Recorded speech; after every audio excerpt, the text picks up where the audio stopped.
Hello everyone, this is Velocity Coasters, and today we are once again talking about my home park, Busch Gardens, Tampa Bay. This time, however, the spotlight is on the park's B&M inverted coaster, Montu. With Kumba set to close next week, Montu will officially become the oldest operating coaster at the park. Opening back in 1996, it's only 3 years younger than Kumba, and with its age comes the inevitable question: what does the future hold for Montu? Despite celebrating its 30th anniversary earlier this year, Montu is still running incredibly well. It remains as one of the most intense and highly regarded inverted coasters ever built. However, no roller coaster lasts forever, and Busch Gardens will have to decide whether to invest in preserving this classic or replacing it with something entirely new. As such, in today's video, I'll be discussing what I think the park's most likely options are, based on similar projects we've seen throughout the amusement industry. As always, I want to make it clear that nothing discussed in this video is confirmed. Montu still appears to have plenty of life left, so this is simply a discussion about what could happen years down the road. With that out of the way, let's start with the option that I hope the park ultimately ends up choosing, that being a full retract of Montu. To me, this is by far the best outcome, as Montu stands as one of the defining attractions of Busch Gardens Tampa. Also being the state's only inverted thrill coaster, giving it a unique place in the state's coaster lineup. It's also one of the first coasters you see when you approach Busch Gardens from the parking booths, towering over the parking lot with its blue and gold color scheme. More than anything, however, Montu has stood the test of time. Despite being over 30 years old, many general park goers and coaster enthusiasts alike still view Montu in a very positive light, leading to the ride still maintaining its popularity even as newer coasters are built, something that Kumba just wasn't able to achieve. The ride's intensity is also simply unrivaled, including the infamous Batwing, which slams you with positive Gs. Even compared to newer inverted coasters, it still delivers one of the most aggressive experiences in the country. That's why I think preserving it would be so important. We've already seen parks successfully breathe new life into aging B&M coasters. Nemesis Reborn at Alton Towers and the Incredible Hulk coaster at Islands of Adventure being the two most notable examples. They proved that a full retract can make a beloved but aging coaster feel brand new while preserving everything that fans loved about the original. There is also another interesting point to consider, that being that the park chose not to retract Kumba. While there were undoubtedly many factors behind this decision, it's possible that the park views Montu as the better long-term investment.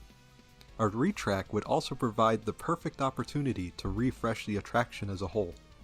The queue could receive updated effects, new lighting, refreshed scenery, and modern storytelling, while still maintaining the ancient Egyptian atmosphere that made Montu so memorable for nearly 30 years, and hopefully it allows the ride to continue to be memorable for 30 more years to come. Now let's look at the second and less preferred option, that being to completely tear down Montu and replace it with something new. As much as this hurts to talk about, it is a very real possibility within the next few years. I honestly can't imagine driving through the toll plaza and not seeing Montu off in the distance. Losing a coaster that iconic would completely change the skyline of the park, and if they ever did choose to tear down Montu, I do think there are a few worthy replacements. My first choice would be a mock striker coaster similar to Voltron Nevera at Europa Park. This would allow Busch Gardens to create an incredibly immersive experience filled with launches, inversions, airtime, and creative track elements. They could even incorporate an indoor section before the main layout, using the ride's Egyptian setting to create a dramatic buildup before launching riders outside. A coaster like that would feel like a true next-generation replacement, while still delivering the intensity Montu is known for. Another great option would be a Vekoma suspended thrill coaster. Modern Vekoma completely reinvented itself over the past decade, producing some of the smoothest and highly praised roller coasters in the industry. Surprisingly, the United States still doesn't have one of their modern suspended thrill coasters, meaning Busch Gardens could become the first to get such an attraction. While it wouldn't be a direct replacement for Montu, it could carry on the legacy of an intense inverted coaster while introducing a completely modern take on the concept. There are plenty of other possibilities too.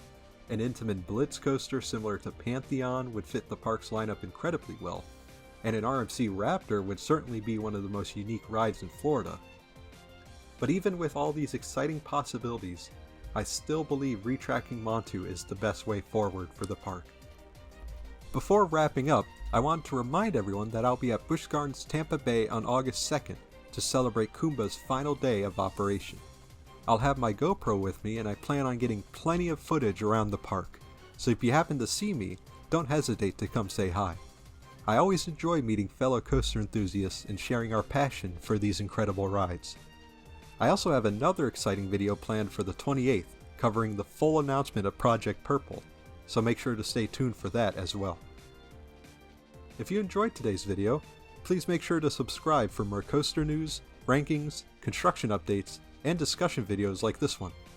I'd also like to give a huge shout out to everyone who provided the copyright-free off-ride footage used throughout the video.